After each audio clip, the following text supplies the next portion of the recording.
Mi novia dijo, soy de gustos caros y tú no puedes con eso. Después se fue con su jefe, así que yo mandé sus análisis médicos a su jefe, él la dejó. Tengo 29 años y hasta hace 3 meses vivía con mi novia, Victoria, de 27. Llevábamos juntos casi 4 años. Nos conocimos en una reunión de trabajo cuando ambos empezábamos en nuestras respectivas empresas. Ella siempre fue ambiciosa, directa y muy consciente de la imagen que proyectaba. Eso fue lo que más me atrajo al principio, parecía tener un plan claro para su vida. Durante los primeros 2 años, nuestra relación fue relativamente estable. Ambos trabajábamos, pagábamos los gastos a medias y, aunque no éramos una pareja perfecta, nos entendíamos. Yo tengo un empleo administrativo con un salario estable pero moderado. Victoria trabaja en el área comercial de una empresa de importaciones, donde las comisiones pueden variar bastante. El primer cambio importante ocurrió cuando la promovieron. Su jefe directo, Andrés, comenzó a incluirla en reuniones más importantes y viajes de trabajo. Victoria regresaba de esos viajes con historias sobre hoteles, restaurantes exclusivos y clientes con estilos de vida que, según ella, no eran para cualquiera. Al principio lo tomé como algo normal. Es común que cuando alguien asciende profesionalmente se exponga a otros entornos. Pero poco a poco, sus comentarios dejaron de ser simples anécdotas y comenzaron a convertirse en comparaciones. Hay hombres que sí saben consentir a una mujer, me dijo una noche, mientras miraba fotos en su teléfono de un restaurante al que había ido con su equipo de trabajo. No respondí nada en ese momento. Pensé que había sido un comentario impulsivo. Con el tiempo, la frase "yo soy de gustos caros" empezó a aparecer con frecuencia. Lo decía cuando hablábamos de vacaciones, cuando veía el auto de algún vecino, incluso cuando caminábamos frente a una tienda de ropa. Yo intenté adaptarme. Acepté horas extra en el trabajo, busqué pequeños proyectos freelance para aumentar mis ingresos. No porque ella me lo pidiera directamente, sino porque empecé a sentir que si no lo hacía, me quedaría atrás. El problema es que sus expectativas crecían más rápido que mis posibilidades. Un viernes por la noche, tuvimos una discusión que marcó un antes y un después. Habíamos quedado en salir a cenar por nuestro aniversario. Yo reservé en un lugar agradable, dentro de mis posibilidades. No era un sitio de lujo, pero era cómodo y bien valorado. Cuando llegamos, noté su expresión apenas cruzamos la puerta. ¿Aquí?, preguntó sin disimular la decepción. Intenté explicarle que era un restaurante tranquilo, que había leído buenas opiniones. Se sentó, pero pasó toda la cena mirando alrededor con evidente desinterés. Al regresar al apartamento, explotó. No entiendo por qué te conformas con tan poco, me dijo. Yo no nací para esto. Soy de gustos caros y tú no puedes con eso. Recuerdo cada palabra porque, aunque la conversación duró más de 1 hora, esa frase quedó grabada con claridad. No fue solo lo que dijo, sino la forma en que lo dijo. No había enojo, había convicción. Como si estuviera describiendo un hecho objetivo. Intenté mantener la calma. Le recordé que ambos habíamos construido nuestra relación desde cero, que yo nunca le prometí una vida de lujos, pero sí estabilidad, respeto y apoyo. Victoria respondió que eso ya no le era suficiente. Quiero a alguien que esté a mi nivel, añadió. Y si no puede serlo, no es mi culpa. Esa noche durmió en el sofá. A la mañana siguiente, actuó como si nada hubiera pasado. Pero algo se había roto. En las semanas siguientes, empezó a llegar más tarde del trabajo. Decía que tenía reuniones, cenas con clientes o eventos corporativos. No tenía pruebas de nada, pero la distancia era evidente. Apenas hablábamos. Un detalle que me llamó la atención fue su cambio de actitud respecto a Andrés, su jefe. Antes lo mencionaba con cierta formalidad. Luego comenzó a hablar de él por su nombre, como si hubiera una cercanía que antes no existía. Andrés dice que debería aspirar más alto, comentó una tarde mientras se arreglaba frente al espejo. Que tengo potencial para algo mucho más grande. No supe cómo interpretar esa frase. Podía referirse a su carrera o a su vida personal. El punto de quiebre llegó un martes cualquiera. Yo había salido temprano del trabajo por un dolor de cabeza. Cuando llegué al apartamento, encontré varias de sus maletas abiertas sobre la cama. Victoria estaba doblando ropa con una tranquilidad que me desconcertó. ¿Te vas de viaje?, pregunté. Ni siquiera levantó la mirada. Me voy, respondió. Me explicó que había decidido mudarse. Según ella, necesitaba un entorno diferente, alguien que entendiera sus aspiraciones. No hubo lágrimas ni dramatismo. Solo determinación. Andrés me ofreció quedarme en su departamento mientras busco algo mejor, añadió finalmente. Sentí una mezcla de incredulidad y humillación. No pregunté si había algo entre ellos, su decisión hablaba por sí sola. Entonces es por él, dije. Victoria suspiró, como si yo estuviera simplificando algo complejo. Es por mí, corrigió. Él puede darme la vida que quiero. Tú no. Esa fue la última conversación significativa que tuvimos como pareja. En menos de 2 horas, se llevó la mayoría de sus cosas. Dejó algunas cajas que, según dijo, pasaría a recoger más adelante. Los días posteriores fueron extraños. El apartamento se sentía más grande y silencioso. Pasé por fases predecibles, enojo, tristeza, incredulidad. Pero lo que más me costaba aceptar era la sensación de haber sido evaluado y descartado como si fuera un producto insuficiente. Unos días después, un amigo en común me confirmó lo que ya sospechaba: Victoria estaba viviendo con Andrés. No había sido una decisión improvisada, al parecer, la relación llevaba tiempo desarrollándose. Hasta ese momento, mi intención era simplemente seguir adelante. No quería confrontaciones ni escándalos. Pero las cosas no terminaron ahí. 2 semanas después de su partida, recibí un mensaje suyo. No era para disculparse ni para intentar volver. Era para pedirme que le enviara unos documentos que, según ella, había dejado en el apartamento. Entre esos documentos estaban varios sobrecerrados con resultados médicos recientes.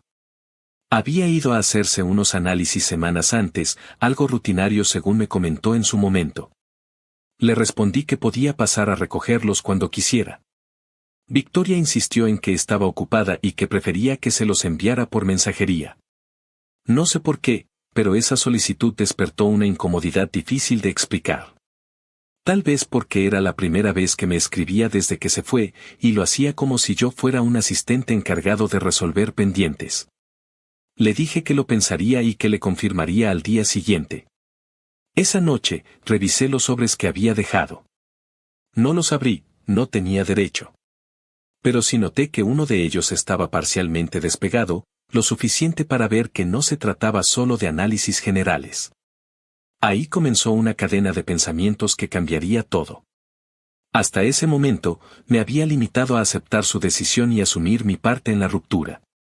Pero al tener esos documentos en mis manos, y sabiendo con quién estaba ahora, empecé a cuestionarme si realmente yo había sido el único insuficiente en esa relación. Y fue entonces cuando tomé una decisión que, aunque en ese momento me pareció justificada, sé que muchos juzgarán. La curiosidad y el resentimiento terminaron pesando más que el criterio. Abrí el sobre que estaba parcialmente despegado. Dentro había varios resultados impresos. La mayoría eran análisis rutinarios, biometría hemática, perfil metabólico, pruebas hormonales. Nada fuera de lo común. Luego vi otros estudios que no esperaba. Había una prueba antidopaje, lo cual me llamó la atención. Recordé que ella me había dicho que en su empresa estaban realizando exámenes adicionales por temas de cumplimiento interno. Pero el documento que hizo que mi estómago se contrajera fue uno con siglas que no reconocí de inmediato: VDRL. No sabía qué significaba. Tomé el teléfono y lo busqué. En cuestión de segundos entendí. Era una prueba para detectar sífilis. Sentí que la sangre me bajaba de la cabeza. Miré el resultado varias veces, esperando haber leído mal. Pero no. Donde debería decir no reactivo, decía claramente reactivo. Positivo. Me quedé inmóvil durante varios minutos. Lo primero que pensé fue en el último mes.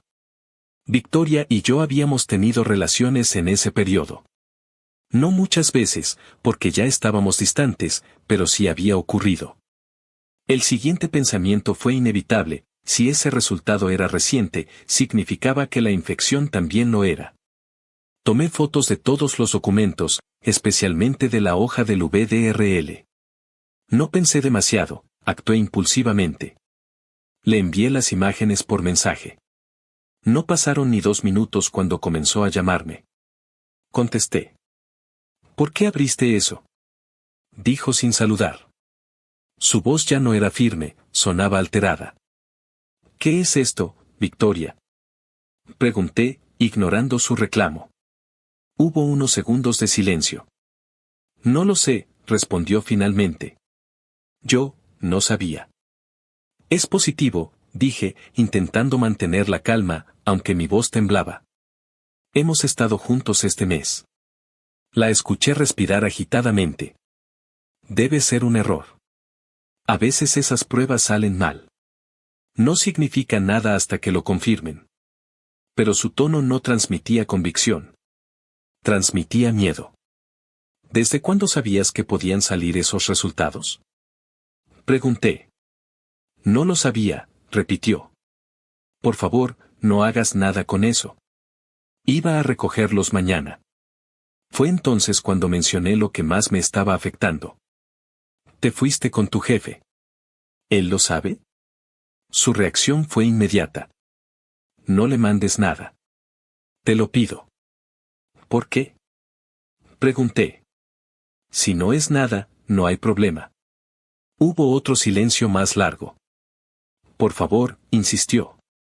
Cancela lo de enviarlos. Si ya los mandaste por error, intenta borrarlos. Puedes editarlos. Hazme ese último favor. Incluso llegó a decir que me pagaría si era necesario. Eso me enfureció más que el propio resultado. No era solo el diagnóstico, era la intención de ocultarlo. ¿De quién es esto?, pregunté directamente. ¿De tu jefe? No, respondió rápido. No sabes lo que dices. Entonces explícame. Y fue ahí cuando confesó algo que no esperaba. Dijo que semanas antes, en una salida con compañeros de trabajo, había terminado en un club nocturno. Que había conocido a un hombre ahí. Que bebió más de lo que debía. Que tomó una decisión impulsiva. Solo fue una vez, añadió. Después me sentí rara, pero pensé que era su gestión. No mencionó el nombre del hombre. No dio detalles. Solo insistía en que no había sido Andrés. Esa información no me tranquilizó en absoluto.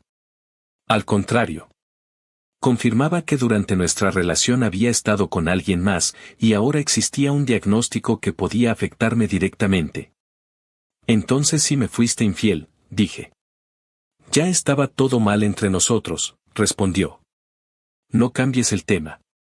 Pero no había otro tema. Todo giraba en torno a eso. La conversación terminó cuando le dije que necesitaba pensar. Colgué sin despedirme. Pasé la noche sin dormir. Alternaba entre el miedo por mi salud y la rabia por la traición. Lo racional era hacerme pruebas lo antes posible.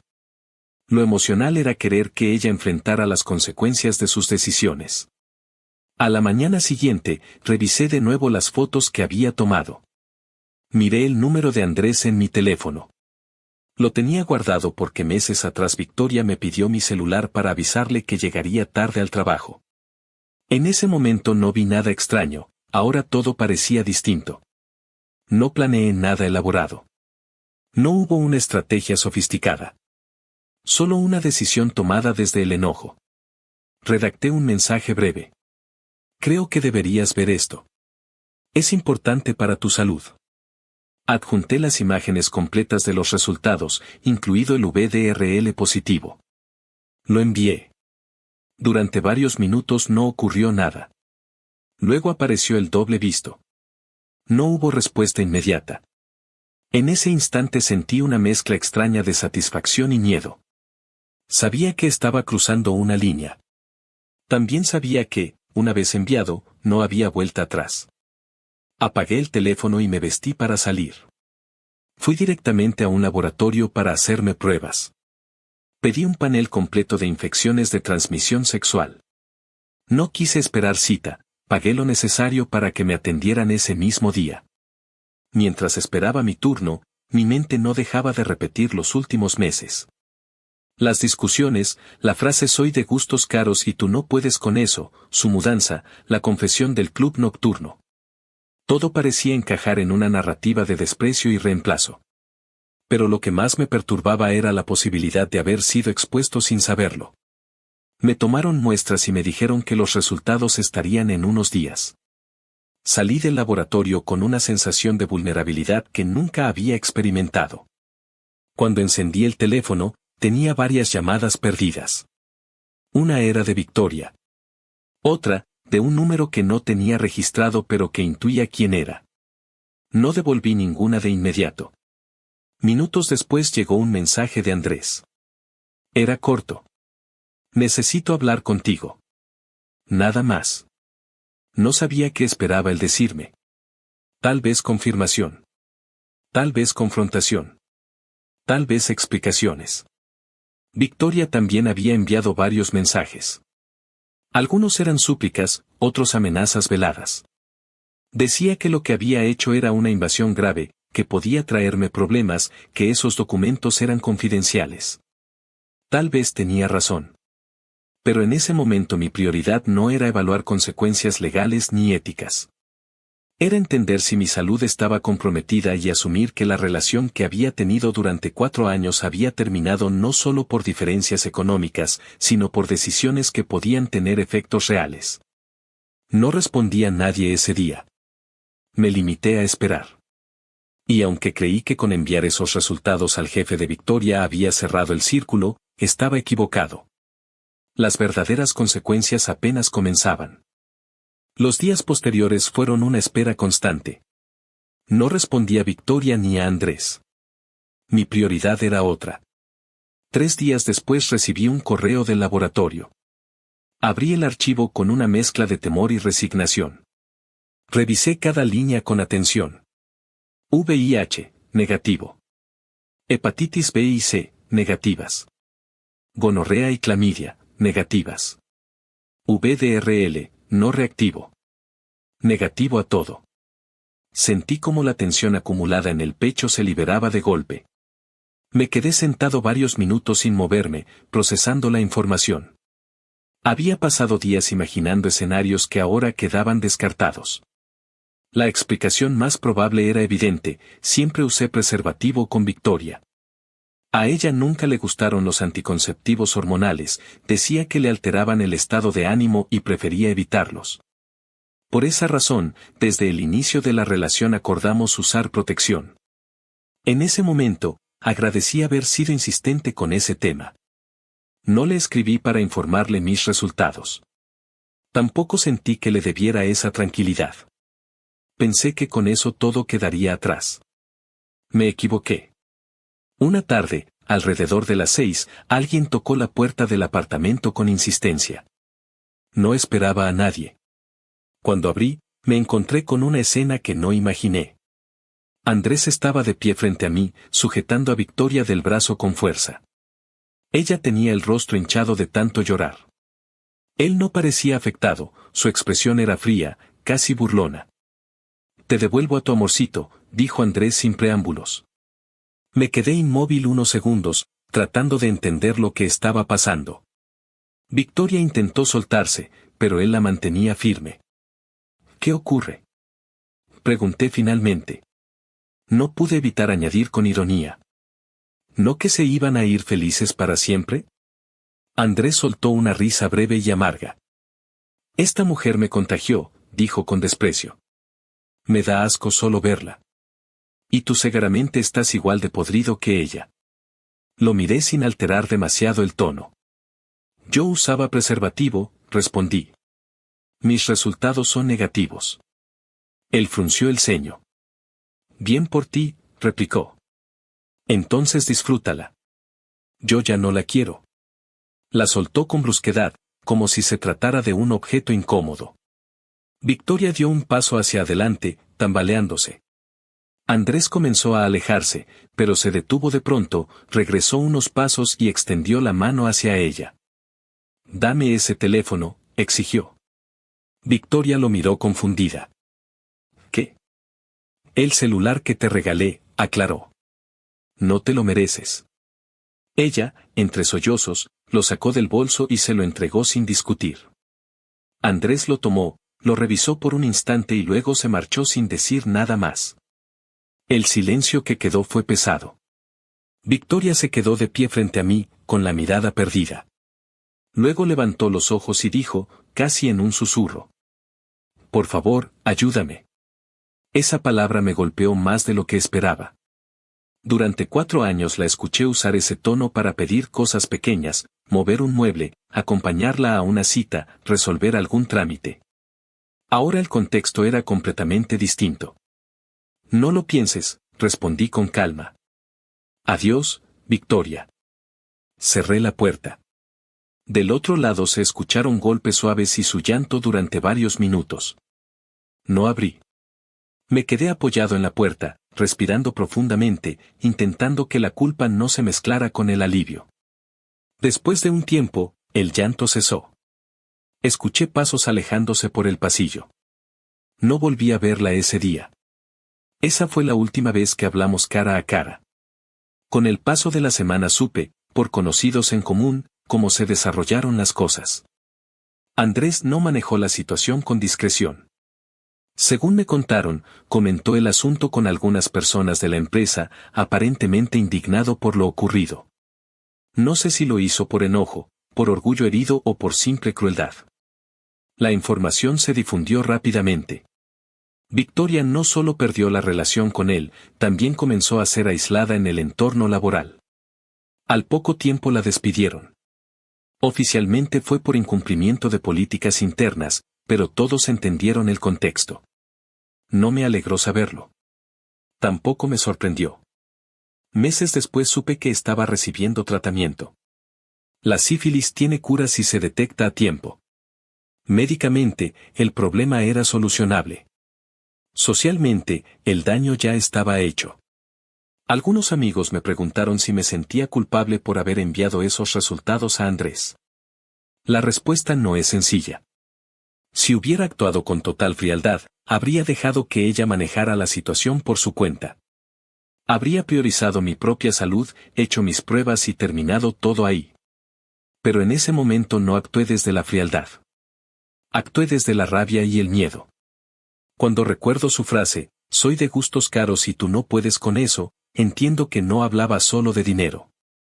Hablaba de una visión de vida donde las personas son reemplazables si dejan de cumplir una función. Lo que ocurrió después fue, en parte, consecuencia de esa lógica. No me considero una víctima perfecta. Revisé documentos que no debía abrir y compartí información privada. Eso es un hecho. También es un hecho que esa información tenía implicaciones directas para mi salud y que ella intentó ocultarla. Lo que más aprendí de todo esto no tiene que ver con la infidelidad ni con la enfermedad. Tiene que ver con los límites. Durante mucho tiempo intenté adaptarme a expectativas que no eran mías.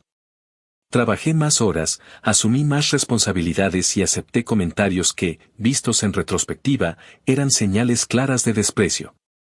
Cuando alguien te dice con convicción que no estás a su nivel, lo más saludable no es demostrar que sí puedes estarlo. Es preguntarte por qué estás intentando convencer a alguien que ya decidió que no eres suficiente. Victoria eligió un camino basado en estatus y apariencias. Yo elegí cerrar la puerta cuando volvió. No hubo reconciliación. No hubo disculpas finales. Solo consecuencias. Meses después, supe que estaba bien físicamente. No volvimos a tener contacto. No sé dónde vive ahora ni en qué trabaja. Tampoco lo he buscado. Mi vida volvió a la normalidad con el tiempo. No hubo escándalos públicos hacia mí. Nadie me señaló. Tal vez porque, al final, cada uno enfrentó las consecuencias de sus propias decisiones. Si alguien lee esto esperando una moraleja grandiosa, no la hay. Solo diré que, a veces, Cuando alguien te dice que no puedes con sus gustos caros, lo mejor que puedes hacer es dejar que se vaya y permitir que descubra cuánto cuestan realmente sus elecciones.